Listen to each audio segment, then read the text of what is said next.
আরে আমরা জনগণই এত খারাপ, আমরা বদনাম করি পুলিশ 20 টাকা ঘুষ খায়, অথচ 20 টাকা ঘুষ আমরাই তো দিছি। আরে বাবা বোঝেন না কেন? যে অপরাধটা 20 টাকা দিয়ে সারা যায়, ওই অপরাধটা সরি বলে গায়ে হাত বুলিয়ে মুচকি হেসে একবার ছোট হয়ে সারা যায় তো যায় না? তো উনি 20 টাকা ঘুষ খেয়ে যে অপরাধ করেছে, এই 20 টাকা ঘুষ দিছে যে তার অপরাধ না? পুলিশ বললাম তো সব পুলিশের উপরে গেল, তো এই যে লোকটা 20 টাকা ঘুষ দিছে এটা কি আমার উপরে আসে নাই? আমি তো পুলিশটা, ঘুষদাতা লোকটা কি আমি না? কে ভাই? আমি তো। ওই নেশা করে জেলখানা যদি আমার ছেলের আমার ভাই যায়, তখন আমি আইন আদালত কিচ্ছু বুঝি না ভাই। যেমন বের করেন ভাই, ভাই বেল দিয়া দেন ভাই, জামিন দিয়া দেন ভাই, আমরা আপনার ভোট দিই ভাই, রাইট? হ্যাঁ, নেশা করে যখন আমার ভাই ব্রাদার হবে, ছেলে হবে, তখন এটা মুক্তি পাওয়ার মতো অপরাধ। রেপিস্ট যখন আমি বা আমার ভাই ব্রাদারের কেউ হবে, তখন এটা ক্ষমাযোগ্য অপরাধ। রেপ যখন আমার পরিবারের কেউ যখন ভুক্তভোগী হবে, তখন আমি বলবো এটা মৃত্যুদণ্ডের অপরাধ। এই হচ্ছে আমাদের মানুষদের চরিত্র।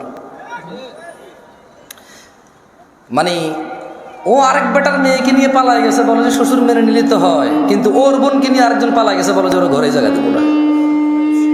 অপরাধ কয়টা? একটা অপরাধ যখন আমার হয় তখন এটা সহনশীল, একটা অপরাধ যখন আমার সামনের লোকে করে তখন এটা মৃত্যুদণ্ডের মতো অপরাধ না?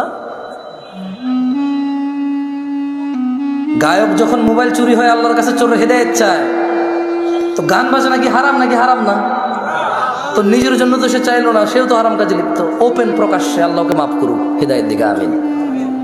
অবাক লাগে যখন সিনেমার নায়ক নায়িকারা বলে যে ইনশাল্লাহ এই সিনেমা চলবে, অনেক বেশি মানুষ দেখবে।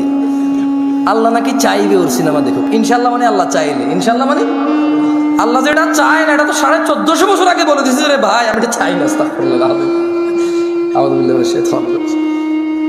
1450 বছর আগে আল্লাহ বলে দিয়েছে না যে আমি এটা চাই না? কোথায় বলছে বলবো? আল্লাহ বলছে কুল, ও মুহাম্মদ সাল্লাল্লাহু আলাইহি সাল্লাম বলে দেন। কাকে বলবে বলেন তো? কাকে বলবে? আমাদের বলবে। ইন্নামা হাররামা রাব্বিয়াল ফাওয়াহিশ, ও মুহাম্মদ সাল্লাল্লাহু আলাইহি ওয়াসাল্লাম বলে দিন আপনার উম্মতদের, বলে দিন এই পৃথিবীবাসীকে, ইন্নামা হাররামা রাব্বি, নিশ্চয় আমার প্রতিপালক নিষিদ্ধ করেছে, হারাম করেছে, আল ফাওয়াহিশ, অশ্লীলতাকে, মা যাহারা মিনহা ওয়া মা বাতন, যে নোংরামো প্রকাশ্যে হয় আর যে নোংরামো গোপনে হয়। গান বাজনা কি গোপন হয় না প্রকাশ্যে হয়? গায়ে হলুদ গোপনে না প্রকাশ্যে? গায়ে হলুদ গোপনে না প্রকাশ্যে? এইখানে তাল তোলা, আম তোলা, জাম তোলার এই যে কর্নারের চায়ের দোকানে যে সিনেমার আইটেম সং লাগায় রাখে, প্রকাশ্যে না গোপনে? ট্যাক্সি ড্রাইভার, সিএনজি চালক একটা ডেস্কের মধ্যে গান বাজনা নাচ লাগায় রাখছে, প্রকাশ্যে না গোপনে? ঘরের ভিতরে বাপ মা, ছেলে মেয়ে, নাতি নাতনি, ভাতিজা সবাই মিলে ড্রয়িং রুমে বিশাল বড় 52 ইঞ্চি টিভি লাগায় রাখছে, হিন্দি সিরিয়াল চলে, প্রকাশ্যে না গোপনে? তো 1450 বছর আগে আমাদের রব বলেছে, বলে দিন সিগারেট যে খায় প্রকাশ্যে না গোপনে? সিগারেট কি গোপনে না প্রকাশ্যে খায়? দাড়ি কি প্রকাশ্যে কাটে না গোপনে কাটে? দাড়ি কি প্রকাশ্যে কাটে না গোপনে কাটে? দাড়ি কি প্রকাশ্যে কাটে না গোপনে কাটে?